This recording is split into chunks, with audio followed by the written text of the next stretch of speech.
Cristina, I was showing this piece for the first time, and this was the first piece I've done, right next to your first solo show at Rocket Projects in Miami. So we didn't know each other. 8 years later, we're sharing studio, which is kind of awesome. I chose this first slide because I thought it somehow related also to the exhibition upstairs and the process of collecting human surplus. This is a one-year collection of my own hair from the drain. I was still in school when I was doing this piece, so it was very instinctive for me. I had no idea what I was doing. I just knew that for some reason I wanted it to work with something that I wouldn't have to buy, but just in a sense, not because of money, but just because of the fact of the things that are laying around us and kind of paying attention to that excess. My own excess was the most attractive at the moment. So this is a 1 year, as I said, hair of my head, and then it took me months to realize that I could thread it and then sew with it, and from there started it playing with the material to extremes where you're not supposed to. That became, I guess, a pattern in my work. After many years, I realized that I'm always pushing the materials to sort of like maybe even surrealistic levels where they really don't make sense, but at the same time makes the most sense in some way. And from here, I got bored of it. Was a very overwhelming piece. It took me only 1 year to select, collect all the material, and then sewing it into this. What you see up there are 12 of my faces and 12 of my bodies. So it was very self. So I got bored of myself, and I said, who cares about me? So I moved into my family. This is my female family. From that corner to this is myself, my mother, my grandmother, and my great-grandmother, each of them with their brush, and each of them with their hair. And here is also that attention to objects and the relation. And this is when I started being more conscious about the idea of relationships. And so relationships with the objects that we choose and those objects that we don't replace, especially brushes, right? It's those type of things that we just keep and we never really change. And how those objects start representing us and they even become ourselves. But then I was, again, who cares about myself? So I went out to the streets and started cutting hair from people. This is in New York, this is in Puerto Rico. So then I got sophisticated and I ended up building a little mini hairdresser. And I was quite serious. I did this for 4 years with no reason, well, at the beginning, maybe I had some reasons, but then all the ideas that I would have with all this hair that I was collecting really went nowhere, and I kept on traveling with my hairdresser, and then I started realizing that I was actually more interested in that relationship of cutting people's hair. Then they would ask me why was I cutting it, and then I would explain that eventually I would do an art piece with it, and then the entire interaction will also shift. Because then they'll go, oh, so then you can trim whatever, how much you want, because if you're going to use it for an artwork, then just go ahead. And so I started gaining more confidence too, and I started really cutting it.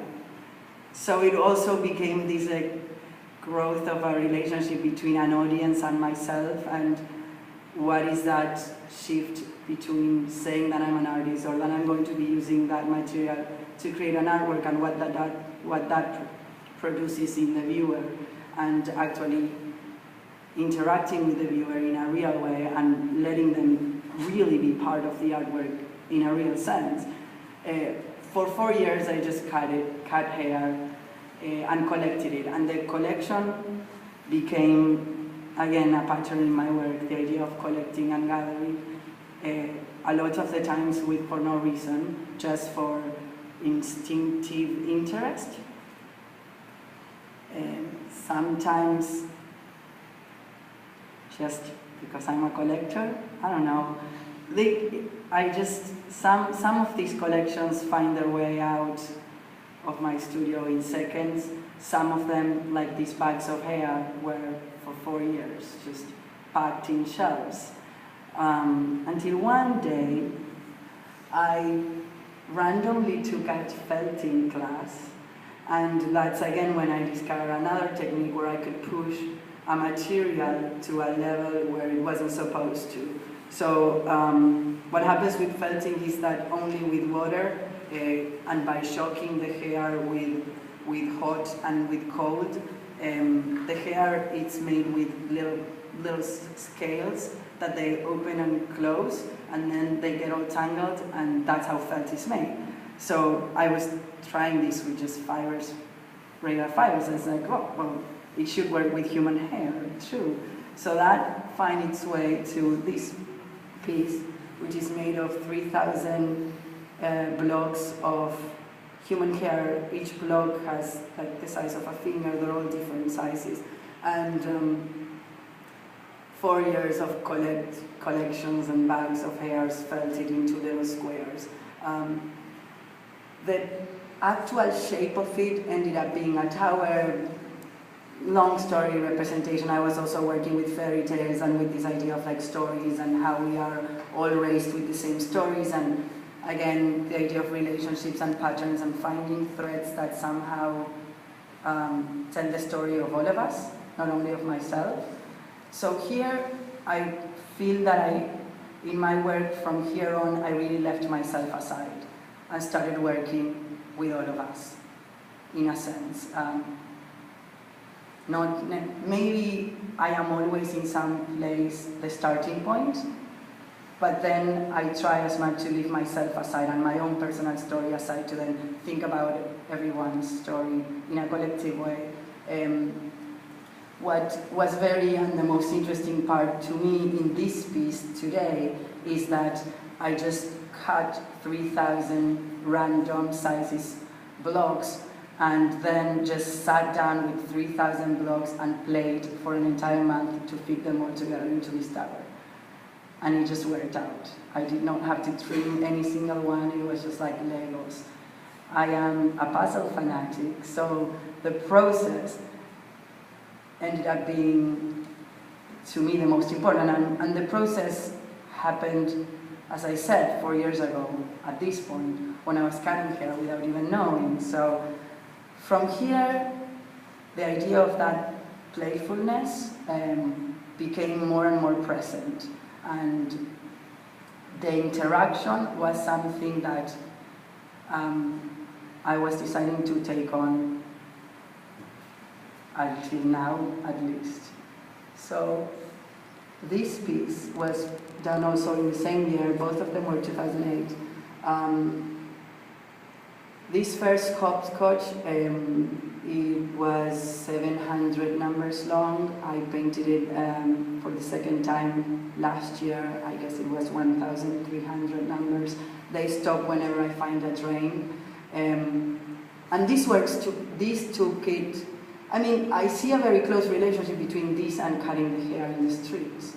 But here, myself is absent, and I leave the piece live on its own. What happened there, as you see, there's someone jumping, and this is just tempera on the floor, and what happened is that the ground just takes it, absorbs it, and there's still a little corner in Winwood that still has a few numbers. And it was really interesting to just see that freedom of interaction just by leaving a simple gesture.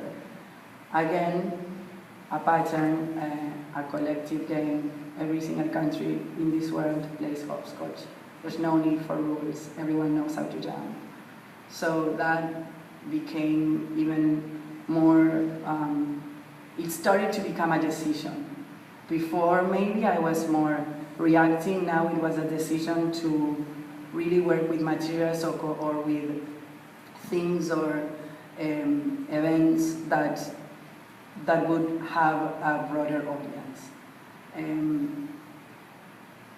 Maybe because I really like those type of artworks that no one understands, and then you need to read an entire book for it, and I am the type of person that really, I am very interested in that type of art. But I understand the limitations of having everyone understand them, right? It's too demanding. So I don't know, maybe as an effect, I create artwork that really needs very little explanation. This is just go jam, play.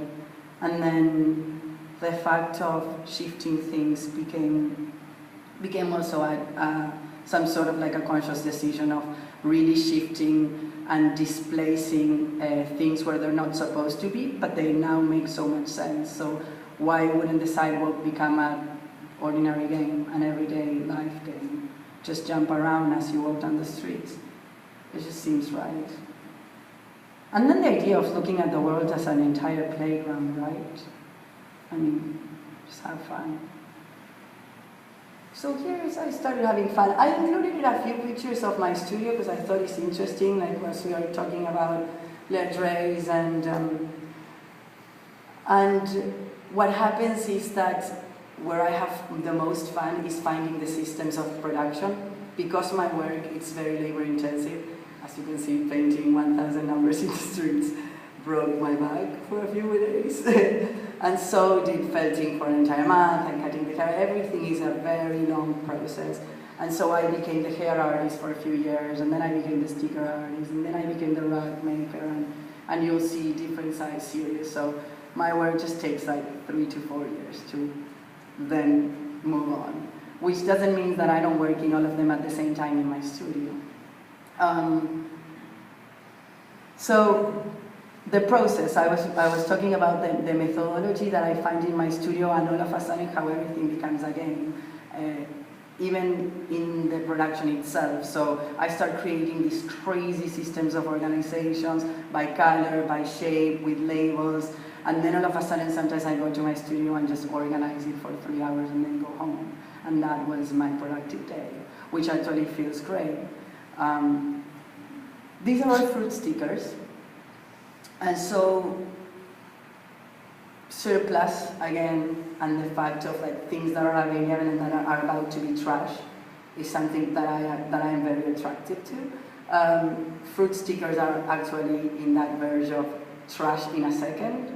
So what I actually do is I put myself between the trash and the fruit, and I go to the supermarket with magazines and just go around the grocery bar and just pretend that I'm reading, and in the meantime I'm like a crazy lady, just sticking page after page after page, and then immediately go back to the studio to transfer it to glass so that I don't lose the goop on it. Adhesive. The adhesive. And so I was just collecting them. This was just another fact of like, okay, what do I like to collect? I was collecting it when I was a kid, and so then I just went nuts and went really for it, the collection, without reason. I just really liked them. And then one day I found myself playing with them, and I realized that I could create patterns with them.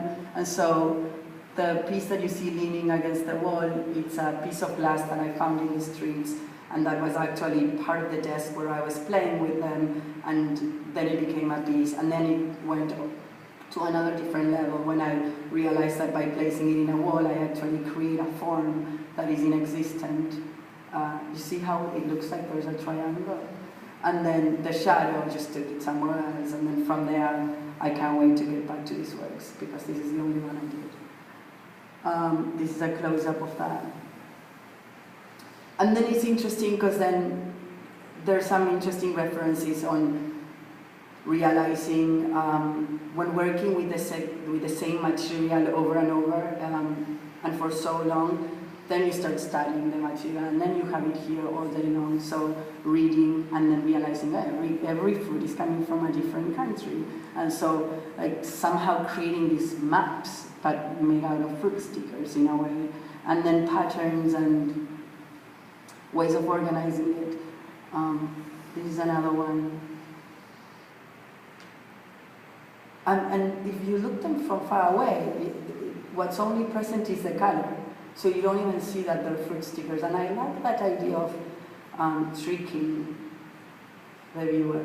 This is another shot of my studio. This is what's happening in the other. So it's interesting because I was working on the labels at the same time. It makes so much sense when I see it now, a few years later.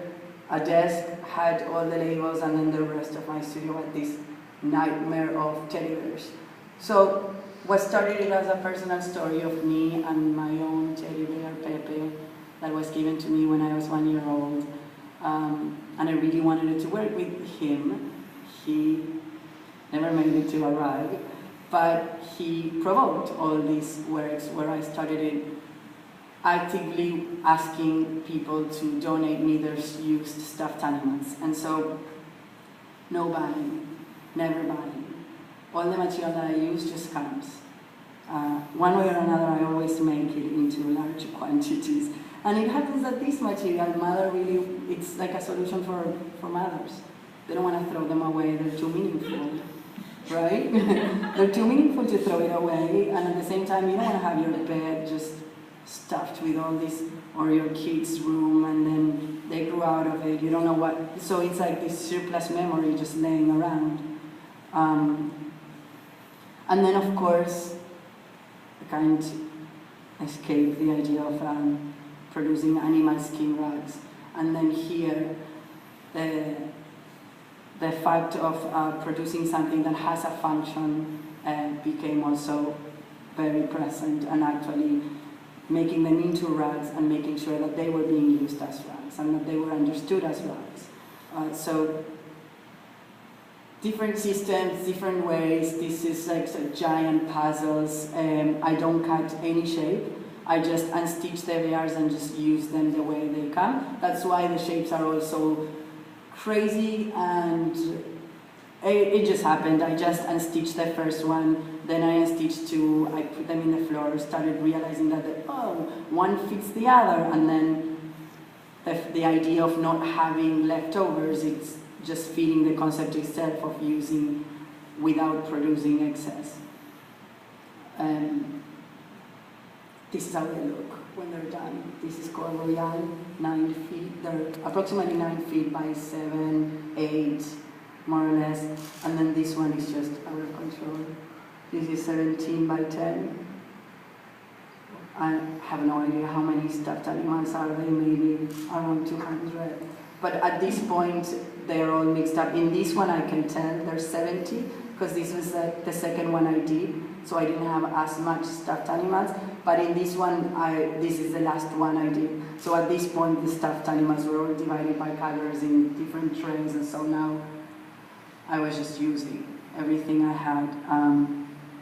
Again, I can't wait to go back to my rag making practice. But it was 2 years to make 6 of them. This is the size of 3 of them, but very labor intensive. And all sewn by hand, myself. I didn't know how to sew. I unstitched the first teddy bear and I went to buy my first sewing machine. And for almost 1 week, fought between my machine, YouTube videos, and the manual on how to thread it. But that's how all my work is. Fully self-taught, stubborn little girl. So then, again, the idea of audience, I mean, this one, everyone knows that they're stuffed animals. It's a very particular material. When you see it, it's immediate. This is a thrift store. This is more of an action type of piece, just like the hopscotch. I go into the thrift stores secretly, play as I'm looking through the clothes, but I'm actually sewing poems into them and leaving them behind. Just a way of spreading poetry to a broader audience. It's nice, it has a very nice message and a very nice effect. The idea of displacement here was actually extremely effective.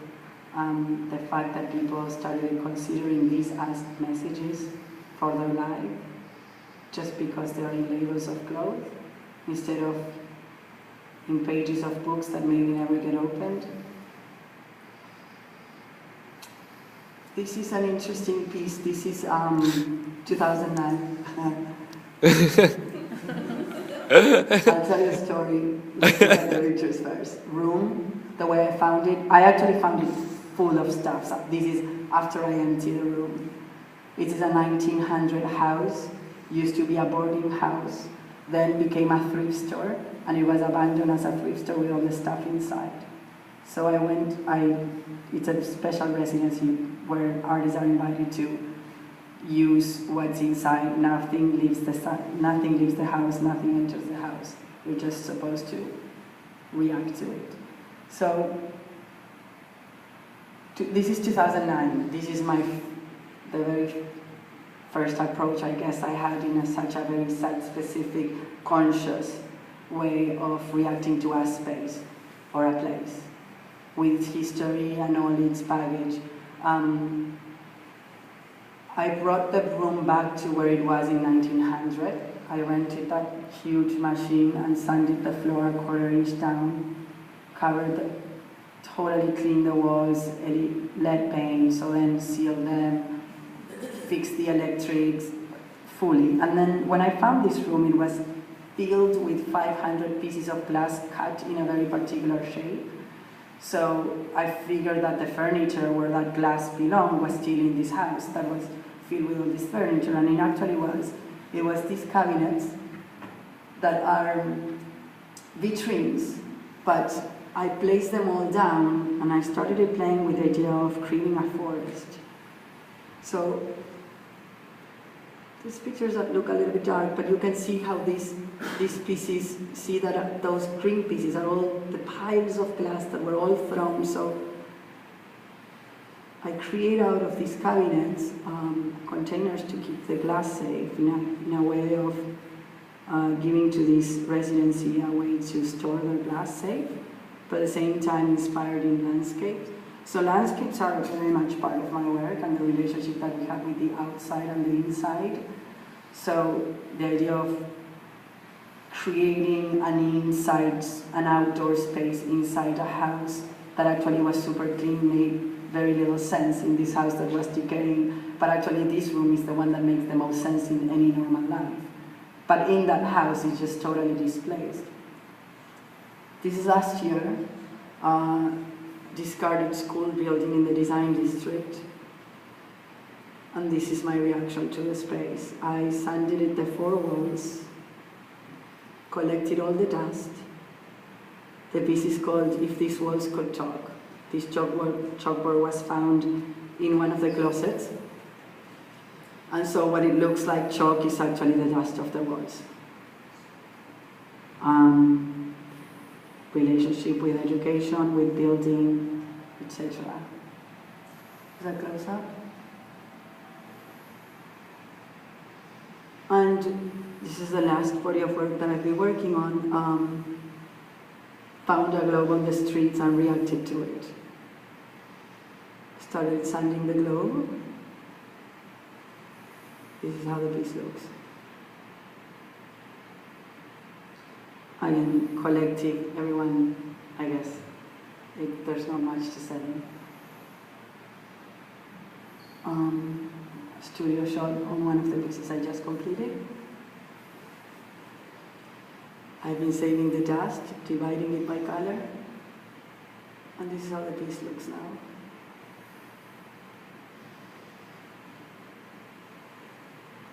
Inspiration.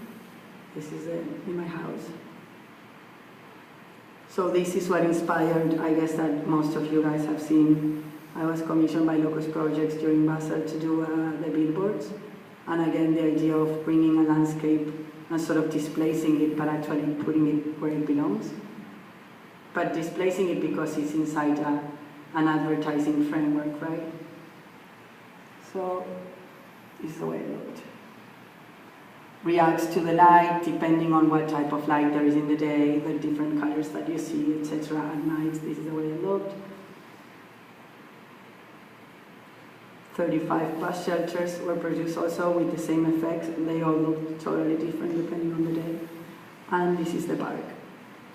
This is a project that I'm about to work in Berlin, an abandoned amusement park. And together with 25 Berlin-based creatives, the idea is to investigate the lands, etc. This project is a presentation on its own. But I guess that it's interesting how my work has been going to the full public and then back to the very labor-intensive studio practice back again, and it's just one story. One leads to the other.